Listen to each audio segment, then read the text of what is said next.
మాజీ ఐపీఎస్ అధికారి BRS party నాయకులు ఆర్ఎస్ ప్రవీణ్ కుమార్ ఉన్నారు. డైరెక్ట్గా మంత్రులను టార్గెట్ చేశారు. ప్రభుత్వంలో కొండా సురేఖకు అటవీ చట్టాలు తెలియదు, అటవీ శాఖ మంత్రిగా ఉన్నారు. రెవెన్యూ మినిస్టర్గా ఉన్నటువంటి పొంగులేటికి రెవెన్యూ శాఖకు సంబంధించినటువంటి డీటెయిల్స్ తెలియదు, కనీసం తెలుసుకునే ప్రయత్నం చేయండి అంటూ టార్గెట్ చేస్తూ ఉన్నారు. ఎందుకు మాట్లాడారు తెలుసుకుందాం.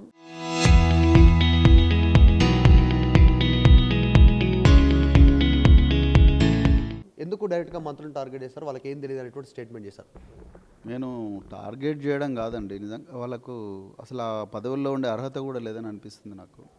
ఎందుకంటే ఒక రాజ్యాంగబద్ధంగా మరి పదవీ స్వీకార ప్రమాణం చేసి ఆ సీట్లలో కూర్చున్నప్పుడు ఆ వచ్చిన అధికారాన్ని ఏ విధంగా వాడుకోవాలనే స్పష్టత ఉండాలి. అదేవిధంగా దానికి సంబంధించిన చట్టాలు ఏముంటాయి, వాళ్ళకు అలాట్ చేసిన శాఖల్లో చట్టాలు ఏముంటాయి, ఆ చట్టాల్లో అధికారులకు ఎన్ని అధికారాలు ఉంటాయి, అదేవిధంగా ప్రజలకు ఎన్ని హక్కులు ఉంటాయి అన్న వాటి మీద స్పష్టత ఉండాలి.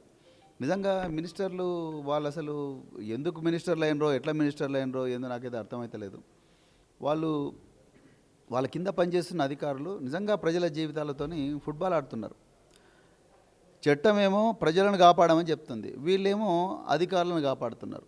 ఇక దానివల్ల ప్రజల జీవితాలు నాశనం అవుతున్నాయి. నేను ఈ విషయం ఎందుకు చెప్తున్నా అంటే, మీకు నిన్న మేము కాగజ్నగర్ పోయినాం.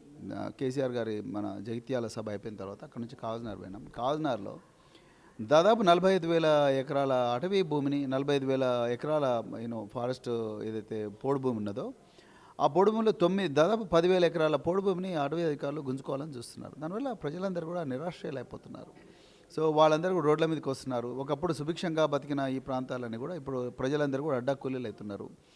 గమ్మత్ ఏంటంటే, మధు గారు ఇదే ప్రభుత్వంలో గృహ నిర్మాణ శాఖ పొంగులేటి శ్రీనివాసరెడ్డి కింద ఉంది. ఆయన్నేమో ఇందిరమ్మ ఇండ్లని ఏమంటారు ప్రొసీడింగ్స్ ఇస్తాడు ప్రజలకు. వీళ్ళు పోయి ఊర్లలోకి పోయి ముగ్గులు వేసుకొని పునాదులు తీసుకుంటారు. వెంటనే అటవీ శాఖ అధికారులు వస్తారు, వచ్చి ఇది మా అటవీ భూమి, మీరు ఇక్కడ నుంచి గెట్ అవుట్ అంటారు. సో ఒకటే ప్రభుత్వంలో ఇద్దరి మంత్రుల మధ్యనే సమన్వయం లేకపోతే ఇంకా వీళ్ళు ప్రజలకి న్యాయం చేస్తారు. అది నేను చెప్పాలనుకున్న పాయింట్ అదే. అసలు మీరు ఇంకొకటి, ప్రభుత్వం ఏమో కవ్వాల టైగర్ రిజర్వ్ అంటే ఈ పులుల కోసం ఒక జివో తీసుకొచ్చింది, జివో 49. పెద్ద ఎత్తున ఆదిలాబాద్లో ఆదివాసీలు, తర్వాత బీఆర్ఎస్ పార్టీ, ఇంకా రకరకాల పొలిటికల్ పార్టీస్ అందరూ కలిసి ప్రొటెస్ట్ చేయడం వల్ల ఆ జివో 49ని రద్దు చేసిండ్రు టెంపరీగా. రద్దు చేస్తే మరి ఆ జివో 49 రద్దు అయినప్పుడు దాని అమలు జరపకూడదు కదా. అధికారులు దొంగచాటుగా మొత్తం జివో 49 మళ్ళీ అమలు చేయాలని ప్రయత్నం చేస్తున్నారు. మరి ఇది అడ్డుకోవాల్సింది ఎవరు? అటవీ శాఖ మంత్రి కదా. ఆమె ఎంతసేపు ఆమె ఏ పని చేస్తున్నారో కొండా సురేఖ గారు నాకైతే తెలియదు. కానీ అటవీ శాఖ అధికారులు ఇష్టారాజ్యంగా వ్యవహరిస్తూ ఉన్నారు. దీనివల్ల ప్రజల జీవితాలపైన విపరీతమైన ప్రభావం పడుతున్నది. ఆ విషయం చెప్పాల్సిన బాధ్యత ఈరోజు బీఆర్ఎస్ పార్టీ తీసుకున్నది. రీసెంట్గా ముఖ్యమంత్రి మాట్లాడారు ఆర్ఎస్ ప్రవీణ్ కుమార్ గారు, బీఆర్ఎస్కి ఇప్పుడున్న ప్రతిపక్ష హోదా కూడా రానివ్వను, వస్తే పేరు మార్చుకుంటా అనేటువంటి స్టేట్మెంట్ చేశారు. మనం ఈరోజు ఉన్న ఈ ముఖ్యమంత్రికి ఆ ముఖ్యమంత్రి హోదా ప్రజలు ఇవ్వలేదు. ఆయనను ఒక యాక్సిడెంటల్ చీఫ్ మినిస్టర్గా చూస్తున్నారు. నేనైతే అంటే నకిలీ ముఖ్యమంత్రి అంట. ఇప్పుడు ఆయన బీఆర్ఎస్కు ప్రతిపక్ష హోదా లేదా అనే అర్హత ఈ ముఖ్యమంత్రికి ఉందా లేదా అంటే లేదని నేను చెప్తా. ముఖ్యమంత్రి అసలు మన తెలంగాణలో ముఖ్యమంత్రి అనే వ్యక్తి ఉంటే పరిపాలన ఎట్లా ఉండదు. రోజు ప్రజాపాలన అని చెప్పుకుంటే ప్రజల మీద ప్రతీకారం తీసుకునే పరిస్థితి ఉండదు. మీకు 7వ గ్యారంటీగా ప్రజాస్వామ్యాన్ని ఇచ్చాను, మాట్లాడే హక్కునిచ్చానన్న ముఖ్యమంత్రి హేట్ స్పీచ్ చట్టాన్ని తీసుకొచ్చినప్పుడే అర్థమైపోయింది అసలు ఈ తెలంగాణలో ముఖ్యమంత్రి అనే వ్యక్తి లేడు. నిజంగా ఈ తెలంగాణ ఇప్పటికి కూడా ఏం కోరుకుంటుందంటే కేసీఆర్ గారే ముఖ్యమంత్రిగా ఉండాలని కోరుకుంటుంది. రేవంత్ రెడ్డి గారు యాక్సిడెంటల్గా ముఖ్యమంత్రి అయ్యిండు, ఆయన వెళ్ళిపోతాడు. అతి త్వరలోనే ప్రజలు ఆయనను అక్కడి నుంచి సాగనంపుతారనేది చాలా క్లియర్గా గ్రౌండ్ నుంచి సంకేతాలు వస్తున్నాయి. హైకోర్టు తీర్పు ఘోష్ కమిషన్ మీద, దీని మీద మీరు సంబరాలు చేసుకుంటారు, ఏం పర్లేదు చర్యలు తీసుకోవచ్చు, అయినా కూడా వాళ్ళకేం క్లీన్ చిట్ ఇవ్వలేదు అనేటువంటిది కాంగ్రెస్ చెప్తా ఉంది. అసలు ఏంది మన హైకోర్టు తీర్పు డీటెయిల్స్, సారాంశం ఏంది, మీరు ఎందుకు అప్పీల్ చేసుకురు, వచ్చిన తీర్పు ఏంటి, ఏం చెప్తారు దీని గురించి? నిజంగా కాంగ్రెస్ వాళ్ళు నిరక్షరాస్యులు. వాళ్ళకు ఈ రాష్ట్రాన్ని పరిపాలించే నైతిక అర్హత లేదు, అర్హత కూడా లేదు. అంటే సాంకేతిక అర్హత లేదు, నైతిక అర్హత కూడా లేదు.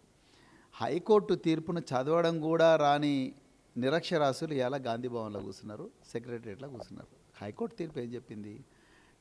మీరు కమిషన్లు వేసుకోవడం కరెక్టే, మీరు అంటే చట్ట ప్రకారం వేసుకున్నారు. కానీ కమిషను తను ఏవైతే కంక్లూజన్స్ తీసుకొచ్చిందో అంటే కాళేశ్వరంకు సంబంధించి రకరకాల కామెంట్స్ ఏవైతే చేసిందో అవి ప్రిన్సిపల్స్ ఆఫ్ న్యాచురల్ జస్టిస్ అదేవిధంగా పద్ధతి ప్రకారం జరగలేదు, అసలు ఈ విచారణనే పద్ధతి ప్రకారంగా జరగలేదనే విషయం మీద హైకోర్టు తీవ్రమైన కామెంట్ చేసి ఈ తీసుకొచ్చిన విషయాలు ఏవైతే ఉన్నాయో ఆ విషయాల నుంచి తర్వాత వీళ్ళు ఏవైతే చట్టపరమైన క్రిమినల్ చర్యలు ఏవైతే తీసుకోవాలని ప్రయత్నం చేసిండ్రో దానికి హైకోర్టు అడ్డుకట్ట వేసింది. ఎందుకంటే అసలు విచారణనే పద్ధతి ప్రకారం జరగనప్పుడు కమిషన్ వేయడం వరకు మీరు కమిషన్స్ యాక్ట్ ప్రకారం, కమిషన్ ఆఫ్ ఎంక్వైరీస్ యాక్ట్ ప్రకారం వేసిన పర్వాలేదు, యూ హ్యావ్ ఎవ్రీ రైట్.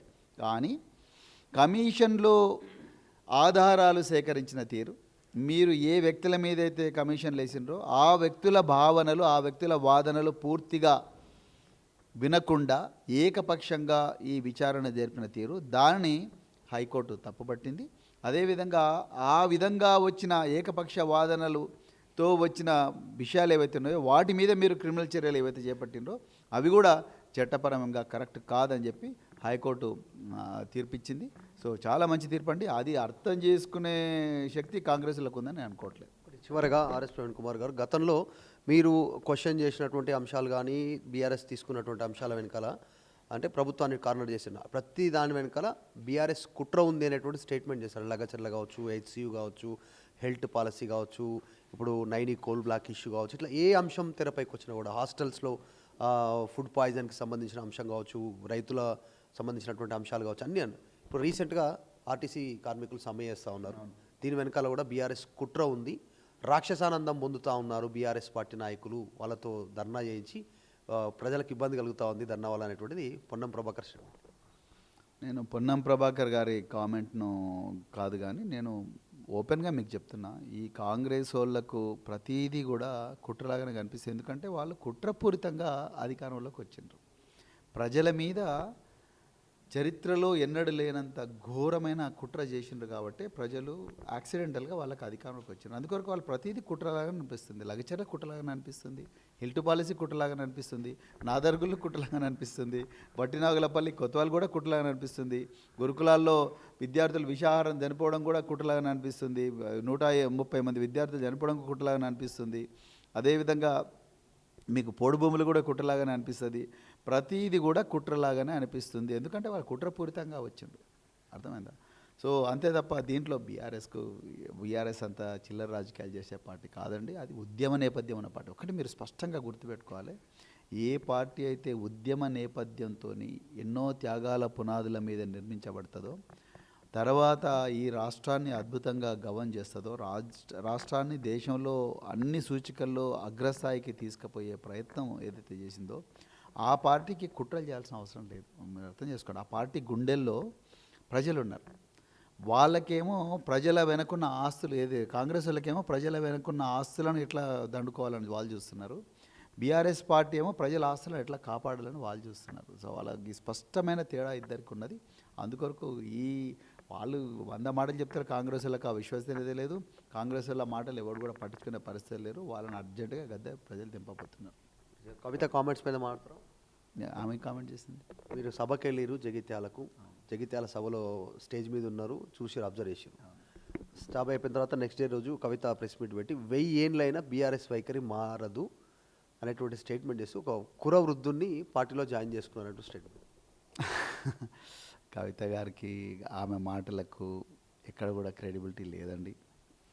నిజంగా 1000 ఏళ్ళైనా బీఆర్ఎస్ పార్టీ తెలంగాణను వదలదు, తెలంగాణ ప్రజలను వదలదు, తెలంగాణ ప్రజల భవిష్యత్తును గురించి ఆలోచించడం వదలదు.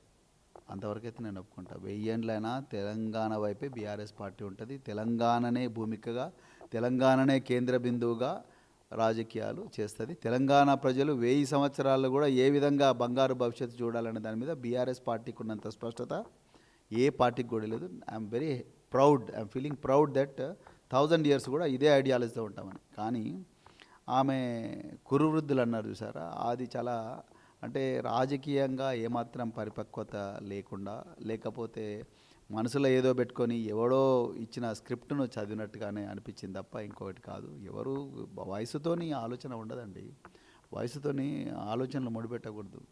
Age is mind over matter, right? ఈ వయసు అనేది మనిషి ఆలోచనలు మార్చదు.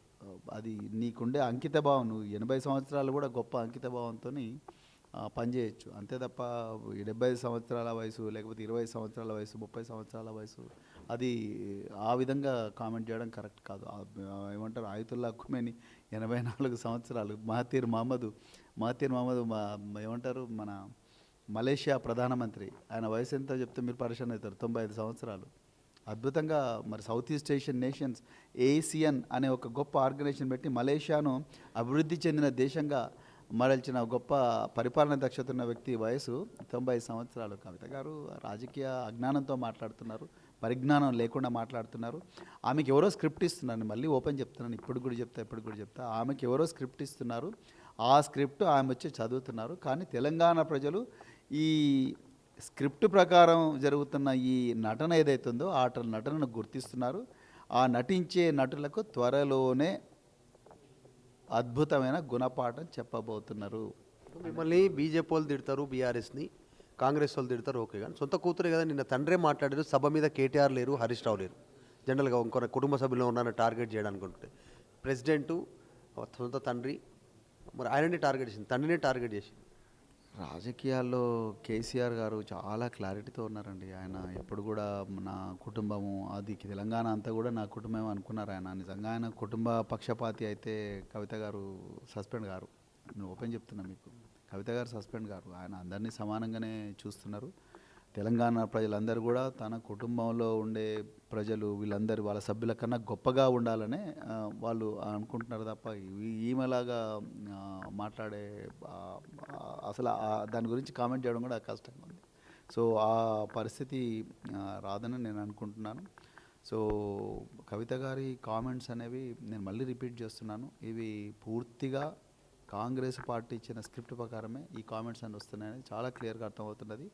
ఆమె స్థానం ఏందో తెలంగాణ ప్రజలు రాబోయే రోజుల్లో చూపిస్తారు, అంతే తప్ప ఇంకోటి. ఆమె ఇంపాక్ట్ ఉంటుందా? పార్టీ పెడుతుంది 20వ తారీఖు. అబ్సల్యూట్లీ నో ఇంపాక్ట్, అదే నేను చెప్పాలనుకుంటున్నాను. Absolutely no impact. ఇసుక రేణు పడ్డంత శబ్దం కూడా రాదు, 100% రాదు. అయిపోయింది, ఆమె she's a close chapter. Thank you. Right, ఇది ఆర్ఎస్ ప్రవీణ్ కుమార్ చెప్తారు. రాష్ట్రంలో పాలనకు సంబంధించిన విషయంలో అగ్లీ ముఖ్యమంత్రిగా రేవంత్ రెడ్డిని చూస్తారనేటువంటి స్టేట్మెంట్ చేస్తూ ఉన్నారు. కవిత ఇంపాక్ట్ కూడా వచ్చే పాలిటిక్స్లో ఉండదు. దాంతోపాటు పోడు భూముల విషయంలో ప్రభుత్వమే ఇచ్చినటువంటి పట్టాలు చెల్లనటువంటి పరిస్థితి ఉంది. రెవెన్యూ శాఖ మంత్రిగా ఉన్నటువంటి, గృహ నిర్మాణ శాఖ మంత్రి ఉన్న పొంగులేటికి తెలియనటువంటి పరిస్థితి ఉంది. కొండా సురేఖ బూతులు మాట్లాడడం బంద్ చేసి అటవీ శాఖకు సంబంధించినటువంటి నియమాలు, నిబంధనలు, వాటికి సంబంధించిన రూల్స్ అండ్ రెగ్యులేషన్ తెలుసుకుంటే బాగుంటుందనేటువంటి స్టేట్మెంట్ ఆర్ఎస్ ప్రవీణ్ కుమార్ చేస్తూ ఉన్నారు. వీడియో జర్నలిస్ట్ జాఫర్తో మధు మల్కేడ్కర్, హైదరాబాద్.